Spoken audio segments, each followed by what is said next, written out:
Class 12 welcome to my channel learn with basic. Class 12 आज मैं आप लोगों के लिए मोस्ट इंपॉर्टेंट क्वेश्चन लाई हूँ जो मल्टीपल हैं और आपकी परीक्षा के लिए बहुत उपयोगी हैं। तो चलिए इस क्वेश्चन को देखते हैं। और हाँ, एक बात ये, आप अब क्वेश्चन की नंबरिंग पे मत जाइएगा क्योंकि नंबर मिसप्रिंट हो गए हैं, तो इधर उधर हो गए हैं। आप क्वेश्चन को देखिएगा क्योंकि इंपॉर्टेंट आपके लिए क्वेश्चन है। ठीक है, ज़्यादा बात ना करते हुए हम लोग आते हैं अपने टॉपिक पे। और क्वेश्चन को मैं जल्दी जल्दी यानी कि केवल सही ऑप्शन ही बताऊंगी क्योंकि क्वेश्चन थोड़ा ज़्यादा है जिससे टाइम ज़्यादा लगेगा, तो मैं केवल सही ऑप्शन पे ही फोकस करूंगी। आप लोग ध्यान दीजिएगा। ठीक है, चलिए। भक्तिन पाठ के आधार पर पंचायतों की क्या तस्वीर उभरती है, ये बताना है आपको। तो इसमें सबसे पहला आंसर जो है, पंचायतें गूंगी, लाचार और अयोग्य हैं, तो इस पे हम आते हैं। ठीक है, चलिए नेक्स्ट क्वेश्चन। भक्तिन किस प्रकार का भोजन बनाती थी? तो भक्तिन किस प्रकार का भोजन बनाती थी ये आपको बताना है। ऑप्शन नंबर सी, सीधा और सरल भोजन बनाती थी। ठीक है, तो ये आपका ऑप्शन सही होगा। आगे देखते हैं। खोटे सिक्कों की टकसाल का क्या अर्थ है? तो खोटे सिक्कों की टकसाल का अर्थ है कन्याओं को जन्म देने वाली पत्नी, यानी ये इसके आधार पे भक्तिन की जेठानियाँ उसको ये प्रमाण देती थी। ठीक है, तो ये इसका सही ऑप्शन हो जाएगा डी, जो आपके स्क्रीन पर है। चलिए आगे बढ़ते हैं। आगे है, महादेवी ने लक्ष्मण को भक्तिन कहना क्यों आरंभ कर दिया? तो क्यों आरंभ कर दिया तो ये बताना है। क्या उसके व्यवहार को देखकर? बिल्कुल नहीं, उसके गले में कंठी माला को देखकर भक्तिन को महादेवी वर्मा ने भक्तिन बुलाना मैंने प्रारंभ कर दिया। चलिए आगे बढ़ते हैं। भक्तिन किसके लिए लड़ाई लड़ती रही? तो इसमें ऑप्शन डी यानी ये सही है। भक्तिन अपनी बेटियों के लिए लड़ाई लड़ती रही, उनके हक के लिए। ठीक है, चलिए आगे बढ़ते हैं। भक्तिन पाठ के रचयिता का नाम बताइए? तो भक्तिन पाठ के रचयिता का नाम आप सभी लोग जानते हैं, महादेवी वर्मा। ठीक है, आगे बढ़ते हैं। भक्तिन महादेवी से कितने वर्ष बड़ी थी? ये क्वेश्चन है। भक्तिन महादेवी वर्मा से 25 वर्ष बड़ी थी। ठीक, ये आपका सही हो जाएगा। Next question. भक्तिन किसके समान अपनी मालकिन के साथ लगी रहती थी? तो इसका ऑप्शन ए, छाया के समान अपनी मालकिन के साथ लगी रहती थी। ये बहुत ही इंपॉर्टेंट क्वेश्चन है, आप लोग प्लीज़ इसको अच्छे से कर लीजिएगा। जो इसमें से क्वेश्चन अवश्य ही आपको देखने को मिलेंगे। अगला क्वेश्चन है, भक्तिन का सूरवीर पिता किस गांव का रहने वाला था? तो वो झूंसी का रहने वाला था। ठीक, ऑप्शन सी यहाँ पे आपका सही है, तो इसको ध्यान में रख के इस पर ट्रिक करिएगा। अगला क्वेश्चन है, भक्तिन का वास्तविक नाम क्या था? तो भक्तिन का वास्तविक नाम लक्ष्मी था। ठीक, लक्ष्मीन भी उसे देहाती भाषा में कहा जाता था। ठीक है, चलिए और आगे बढ़ते हैं। भक्तिन का वास्तविक नाम क्या था? लक्ष्मी था, ये तो मैंने बता दिया। भक्तिन का विवाह किस गांव में हुआ था? तो भक्तिन का विवाह हंडिया गांव में हुआ था। ठीक है, ये ऑप्शन बिल्कुल सही है, इस पर आप लोग ट्रिक करिएगा। भक्तिन का गौना किस आयु में हुआ था? तो भक्तिन का गौना 9 वर्ष की आयु में हुआ था, ये ऑप्शन बिल्कुल सही है। चलिए आगे बढ़ते हैं हम लोग। भक्तिन का गौना किस आयु में हुआ था? ये 9 वर्ष की आयु में। भक्तिन की कितनी जेठानियाँ थी? भक्तिन की 2 जेठानियाँ थीं और 2 जेठ थे और उनके एक एक पुत्र थे, ये तो सभी को पता है। चलिए आगे बताते हैं। भक्तिन का विवाह किस आयु में हुआ? तो भक्तिन का विवाह 5 वर्ष की आयु में हो गया था। ठीक, ये सही ऑप्शन है। चलिए आगे बढ़ते हैं। थोड़ा स्पीड ज़्यादा हो रही होगी, आप लोग वीडियो को थोड़ा सा स्लो कर लीजिएगा और आराम से उसको पढ़िएगा, थोड़ा सा भी परेशान न होइएगा। और कमेंट में ज़रूर बताइएगा कि ये क्वेश्चन कैसे हैं, और आप लोगों के कमेंट का मैं बेसब्री से इंतज़ार करती हूँ। मुझे फीडबैक देने में आप लोगों का बहुत सहयोग है, इसलिए प्लीज़ आप लोग इस चैनल के माध्यम से मेरे प्रश्नों के श्रृंखला को बताइएगा कि वो किस टाइप के हैं। चलिए अगला प्रश्न, महादेवी ने भक्तिन के जीवन के कितने परिच्छेदों को विभक्त किया? तो इसमें सही ऑप्शन है 4, यानी 4 परिच्छेद में यानी 4 पार्ट में विभक्त किया था। ठीक है, चलिए नेक्स्ट क्वेश्चन। भक्तिन का नामकरण किसने किया? तो ये सिंपल क्वेश्चन है, सिंपल सा क्वेश्चन है। इसमें महादेवी वर्मा ने उसका नाम भक्तिन रखा था। ठीक, आगे बढ़ते हैं। ससुराल में भक्तिन के साथ सद्व्यवहार मतलब क्या होता है? अच्छा व्यवहार। अच्छा व्यवहार किसने किया? तो जेठानियों ने तो किया ही नहीं, सास ने किया ही नहीं, ससुर ने किया ही नहीं, यानी उसके पति ने ही उसके साथ अच्छा व्यवहार किया। ठीक, ये ऑप्शन सही होगा। आगे बढ़ते हैं। सास और जेठानियाँ भक्तिन के साथ कैसा व्यवहार करती थीं? तो सास और जेठानियाँ भक्तिन के साथ क्रूरतापूर्वक व्यवहार करती थी। ठीक, चलिए नेक्स्ट क्वेश्चन। भक्तिन के ससुराल वालों ने उसके पति की मृत्यु पर उसे पुनर्विवाह के लिए क्यों उकसाया? आप लोग जानते हैं कि जो क्वेश्चन हैं ये सारे मैंने आपको इस क्वेश्चन का जो कहानी वाला पार्ट था, यानी भक्तिन के बारे में जो कहानी मैंने आप लोगों को सारांश में बताई है, वो अगर आप लोग पढ़ लेते हैं तो आप लोगों को ये सारे क्वेश्चन बहुत ईजिली आ जाएंगे।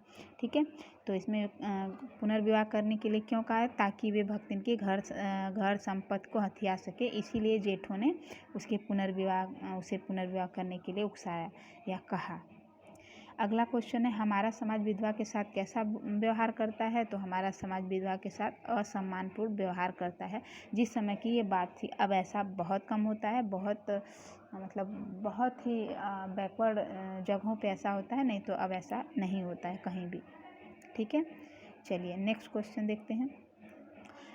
अब देखिए यहाँ पे आप लोगों को जो क्वेश्चन मिलेंगे वो इम्पॉर्टेंट भी हैं और इसका आंसर भी आपको दिख रहा होगा, इसलिए क्योंकि मैंने सोचा कि आप लोग इधर उधर ढूंढेंगे, उससे बेहतर यही है कि मैं आप लोगों को आपके क्वेश्चन के साथ आंसर भी दे दूं और आपको समझ में भी आ जाएगा। तो देखिए, भक्तिन सेवाधर्म में किससे स्पर्धा करने वाली थी? ये इम्पॉर्टेंट क्वेश्चन है, इसको आप सभी लोग देखिए बहुत अच्छे से।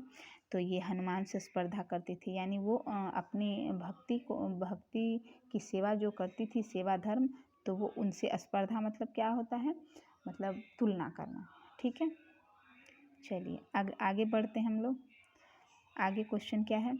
भक्तिन की कितनी बेटियां थीं? तो भक्तिन की 3 बेटियां थीं, यहाँ पे आप लोगों को दिख रहा होगा, भक्तिन की 3 बेटियां थीं। अगला क्वेश्चन है, भक्तिन कहाँ की रहने वाली थी? तो भक्तिन झूसी गांव से रहने वाली थी। ये ऑप्शन नंबर ग आपका सही होगा। चलिए आगे बढ़ते हैं। भक्तिन की बेटियां किसकी घुघरी खाती थी? तो चने और बाजरा की घुघरी वो खाती थी, उनको मिलता था।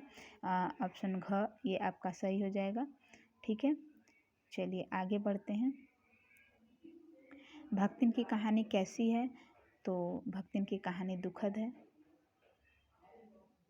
आगे, भक्तिन के पति का जब देहांत हुआ तो भक्तिन की आयु कितने वर्ष की थी? ये बहुत इंपॉर्टेंट क्वेश्चन है। वो 29 मतलब 29। ठीक है, चलिए आगे बढ़ते हैं। दुर्लभ्य होता है, इसका अर्थ बताना है। दुर्लभ्य क्या होता है इसमें से? तो देखिए, जिसे पार करना कठिन हो वही दुर्लभ्य होता है, ये यहाँ पे आपको बता दिया गया है।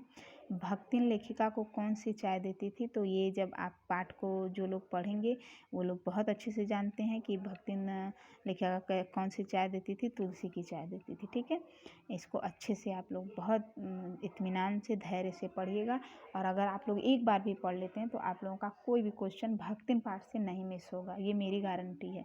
चलिए अगला देखते हैं। लेखिका की हिरनी का क्या नाम था? जब मैंने पाठ पढ़ाया तभी आप लोगों को बताया था कि ऐसे क्वेश्चन आ सकते हैं। उनकी हिरनी का नाम सोना था।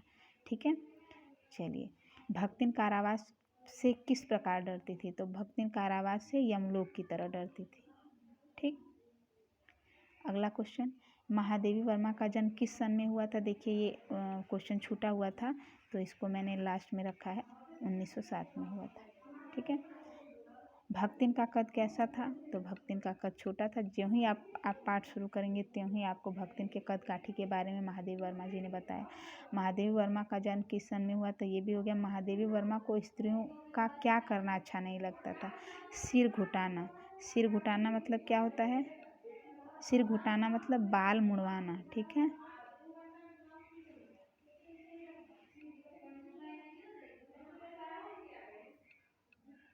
ठीक, बाल मुड़वाना उन्हें अच्छा नहीं लगता था। जो भक्तिन हमेशा हर बृहस्पतिवार को करती थी, ये चीज़ें उनको अच्छी नहीं लगती थी। ठीक है, अगला क्वेश्चन, महादेवी वर्मा का निधन किस वर्ष हुआ? तो महादेवी वर्मा का निधन 1987 में हुआ। फिर उसके बाद महादेवी वर्मा अपने परिवार में किस प्रकार के लिए विख्यात थी? तो महादेवी वर्मा अपने परिवार में पशु पक्षी पालन के लिए विख्यात थे। ठीक है, ये ऑप्शन आपका बिल्कुल सही हो जाएगा, इसको आप लोग देख लीजिए। फिर आगे है, महादेवी वर्मा को यामा पर कौन सा पुरस्कार मिला? तो महादेवी वर्मा को यामा पे कौन सा पुरस्कार मिला है, इसके बारे में आप लोगों को बता दें। ज्ञानपीठ पुरस्कार मिला है भक्तिन को, महादेवी वर्मा जी को। फिर उसके बाद क्वेश्चन आता है, भारत सरकार ने महादेवी वर्मा को किस अलंकरण से सम्मानित किया? तो उन्होंने पद्म भूषण से अलंकृत किया है महादेवी वर्मा को। ठीक है, आगे बढ़ते हैं। भक्तिन क्या नहीं बन सकती थी? तो भक्तिन कठोर नहीं बन सकती थी। 1 मिनट, ये थोड़ा सा क्वेश्चन इधर उधर हो गया है। देखिए यहाँ पे भक्तिन कठोर नहीं बन सकती थी। ठीक है, अगला प्रश्न देखते हैं, ये भी इम्पोर्टेंट प्रश्न है। पति का दादा कौन सा ससुर कहलाता है? पति का दादा कौन सा ससुर कहलाता है? तो अजिया ससुर। ये देख लीजिएगा, क्योंकि आजकल छोटे परिवार हो गए हैं तो रिलेशनशिप में भी थोड़ी गड़बड़ी होने लगी है, बच्चे जान नहीं पाते हैं कौन क्या है, तो इसको भी आप लोग अच्छे से समझ लीजिएगा। ठीक है, भक्तिन की जेठानियाँ बैठकर कैसी चर्चा करती थीं? तो भक्तिन की जेठानियाँ बैठकर लोक चर्चा करती थी, मतलब दुनिया भर की अनाप शनाप चीज़ों को बताती थी, कहती थी, सुनती थी। ठीक है, चलिए नेक्स्ट क्वेश्चन। भक्तिन के पति का देहांत किस आयु में हुआ? तो भक्तिन के पति का देहांत 36 वर्ष की आयु में हुआ। ठीक, बड़े जिठौत का साला क्या करता था? ये आपका अगला क्वेश्चन है। तो बड़े जिठौत का साला तीतरबाज था, यानी आवारागर्दी करने वाला व्यक्ति था। भक्तिन की वेशभूषा में किसका मिश्रण था? तो भक्तिन की वेशभूषा में गृहस्थ वैरागी जीवन का मिश्रण था। ठीक है, ये आपका क्वेश्चन है। भक्तिन किससे डरती थी? तो ये बहुत इंपॉर्टेंट क्वेश्चन है। भक्तिन कारागार से बहुत डरती थी। ठीक, कारागार मतलब उसे यमलोक जैसा लगता था। ठीक है, अगला क्वेश्चन आपका, भक्तिन की जेठानियों के लालों की तुलना किससे की गई है? तो काकभुसुंडी, यानी बहुत काले थे वो, तो उनकी तुलना उससे की गई है। ठीक, अगला क्वेश्चन देखते हैं। भक्तिन जब शहर आई तो उसकी घुटी हुई चाँद किससे ढकी हुई थी? घुटी हुई चाँद मतलब क्या हुआ? टकला सिर किससे ढका हुआ था? यानी टोपी से, स्वचुंडी से, या मोटी मैली धोती से। ठीक, उसका सिर ढका हुआ था। उसने अपने बालों को मुड़वा लिया था तो उसका सिर बिना बाल के था और वो मोटी मैली धोती से ढका हुआ था। अगला क्वेश्चन, लेखिका ने भक्तिन का नामकरण क्या देखकर किया? तो ये पीछे भी क्वेश्चन आ चुका है, कंठीमाला देखकर किया था। ठीक, अगला क्वेश्चन, तीरथ गए मुड़ाए सिद्ध, यह पंक्ति किसने उच्चरित की थी? ये आपका क्वेश्चन है, ये किसने कहा था तीरथ गए मुड़ाए सिद्ध? तो जिसने पाठ पढ़ा है वो बहुत आसानी से दे सकता है, जिसने नहीं पढ़ा है उसके लिए मैं यहाँ पे बता रही हूँ, भक्तिन ने दिया था इसका। ठीक है, अगला क्वेश्चन, लेखिका क्या पढ़ते पढ़ते शहर और जीवन के देहात के जीवन के अंतर पर विचार किया? शहर और देहात के जीवन के अंतर पर विचार, ये बहुत ही इंपॉर्टेंट क्वेश्चन है आप लोगों के लिए, इसको बहुत अच्छे से पढ़िएगा। ज्ञान सूत्र, साल्व सुहा, न्याय सूत्र, तो वो न्याय सूत्र पढ़ रही थी उस समय। ठीक, तो यही पढ़ रही थी और विचार कर रही थी कि शहर और देहात के जीवन में क्या अंतर है। ठीक है, महादेवी वर्मा के तकिए पर कौन सिकुड़ कर सो जाया करती थी? तो उनकी एक बिल्ली थी जिसका नाम गोधूली था, वो सिकुड़ कर सो जाती थी। ठीक, अगला क्वेश्चन, भक्तिन की विचित्र समझदारी की झलक विद्यमान थी। इंपॉर्टेंट क्वेश्चन है, किसमें विद्यमान थी ये बताना है आपको। तो ये छोटी आँखों में विद्यमान थी, यानी भक्तिन की विचित्र समझदारी की झलक उसकी छोटी आँखों में विद्यमान थी। ये आपका आंसर होगा। अगला क्वेश्चन है, भक्तिन के प्रभाव से लेखिका आज है क्या? क्या है लेखिका? देहातिन है। ठीक, ये आंसर आपका सही हुआ। भक्तिन के प्रभाव से लेखिका आज है, ये तो हो गया है। तो इतने ही क्वेश्चन थे आपके पास, आपको देने के लिए मेरे पास। तो ये सारे क्वेश्चन बहुत ही इंपॉर्टेंट है, आप लोग इस क्वेश्चन को बहुत ही आराम से पढ़िएगा। मैंने वीडियो जल्दी इसलिए बनाया है ताकि कम समय लगे, तो प्लीज़ आप लोग इसको अच्छे से देख लीजिएगा और अपना फीडबैक कमेंट के रूप में ज़रूर दीजिएगा।